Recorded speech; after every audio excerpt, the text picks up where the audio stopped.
அனு, சொல்லுக்கா. என்ன அனு துணி காய வச்சிட்டு இருக்கியா? ஆமாக்கா. உங்களுக்கு வேலையெல்லாம் முடிஞ்சதா? எங்க வேலை முடிஞ்சது. ஏன்க்கா என்னாச்சு? உன்னை பார்க்கலாம் தான் வந்தேன். ஒரு 5000 ரூபாய் இருந்தா கடனா கூட. என்னக்கா வந்தது வராதமா இப்படி கேக்குறீங்க? நான் எங்கக்கா போவேன் அவ்வளவு பெரிய காசுக்கு இப்போ? இல்ல அனு, ரொம்ப அர்ஜென்ட் அனு. 2 நாளா அர்ஜென்ட்னா கூட அவ்வளவு பெரிய அமௌண்ட் இப்போதைக்கு என்கிட்ட இல்லக்கா. அனு எப்படியாவது கூட அனு, 2 நாள்ல நான் திருப்பி கொடுத்துட்றேன் அனு, ப்ளீஸ் அனு. என்னக்கா நீங்க சொல்றீங்க? நீங்களும் கஷ்டம்னு சொல்றீங்க, ஆனா என்கிட்டயும் இல்லக்கா. வாடகை காசு தான் இருக்கு. கூட அனு, நான் 2 நாள்ல நான் திருப்பி வாடகை கட்டணுமேக்கா. அனு 2 நாள்ல நான் திருப்பி கொடுத்துறேன், ரொம்ப அர்ஜென்ட் அனு. அவருக்கு தெரிஞ்சா கத்துவா இருக்கா? நான் அதுக்கு முன்னாடியே கொடுத்துட்றேன் அனு. சரிங்கக்கா, நான் வாடகை காசு தரேன், ஆனா 2 நாள்ல கொடுத்துருங்க. சரி. இல்லைன்னா அவருக்கும் எனக்கும் சண்டை பிரச்சனை ஆயிடும். சரிங்களா?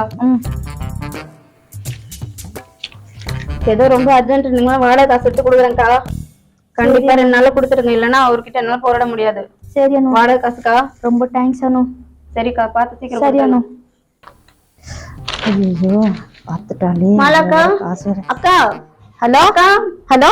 வந்துட்டேன் சார், வரேன் சார். கூட கம்முன்னு போறாங்களே, காசு வாங்கிட்டு 2 நாள்ல தரேன்னாங்க, இப்ப கூப்பிட்டா கண்டுக்காத மாதிரி போயிட்டு இருக்காங்க. சரி, சாயங்காலம் வரட்டும் கேட்போம்.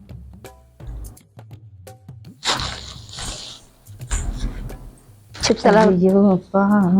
மாலாக்கா. அக்கா. கூட காதுல வாங்காத மாதிரியே போயிட்டு இருக்காங்க. சரி ஓகே, வீட்டுக்கே போய் நேர்ல கேட்போம் காசு.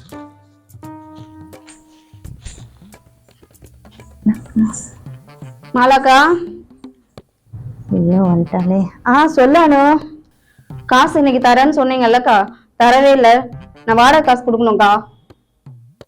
2 நாள்ல தரேன்னு சொன்னேன், கையில காசு இல்ல, என்ன பண்றது? அக்கா, வாடகை காசு எடுத்து கொடுத்தேன் நானு. அர்ஜென்ட்னு சொல்லிட்டு இப்ப இவ்வளவு லேட் பண்றீங்களக்கா? இன்னமும் 5000 ரூபாய் கொடுத்து 50000 ரூபாய் மாதிரி கொடுத்த மாதிரி பேசுற. வாங்கும் போது எவ்வளவு பவ்யமா கேட்டீங்க, இப்ப எப்படி பேசுறீங்க? இப்ப இல்லையே, நான் என்ன பண்றது? நான் வாடகை காசு கொடுக்கணும்க்கா. எங்க வீட்டுக்காருக்கு எனக்கு ஒரே சண்டையா இருக்கு இப்போ. நான் குடுக்கறதானமா சொல்றேன், எங்க ஓடிட போறேன்? இவ்வளவு அதிகாரமா பேசுறீங்க, எனக்கு தெரியாது. நீ காசு எடுத்து வச்சா நான் வாடகை கட்டணும். என்னால எப்ப காசு வருமோ அப்பதான் கொடுக்க முடியும். காசை வாங்கும் போது அவ்வளவு இதுவா கேட்டு அழுதுகிட்டு, இப்ப பாருங்க கேட்டு அதிகாரம். நீங்க எங்கிட்ட வாங்கினீங்க, நான் உங்ககிட்ட வாங்கினா? நான் தான் வாங்கினேன், இல்லன்னு சொல்ல. காசு வரும்போது தானே தர முடியும். இப்ப வா உடனே வைன்னு சொன்னா எப்படி வைக்க முடியும் காசை? எனக்கு அதெல்லாம் தெரியாதுக்கா, எப்படியே ரெடி பண்ணி கொடுங்க. எனக்கு இப்ப வச்சாலே ஆச்சு, எனக்கு வாடகை காசு கட்டணும். இல்லம்மா, நான் காசு எப்போ தரணும் அப்ப வாங்கிக்க. அக்கா, இன்னைக்கு வாடகை காசு நான் கொடுத்தே ஆகணும்க்கா. அது என்னக்கா அவ்வளவு அதிகாரமா பேசுறீங்க? காசு எடுத்து வச்சு ஆகணும்க்கா. கொடுக்க முடியாதுன்னு சொல்றேன்ல. ஓ, காசு கேட்டா கொடுத்தவங்க கிட்டே அடிக்க வரீங்களா? எனக்கு தெரியாது. எடுக்க முடியாது என்னால. காசு எடுத்து வைங்க. சரி. ஓ, எம்எல்ஏ கை வச்சுட்டீங்களா?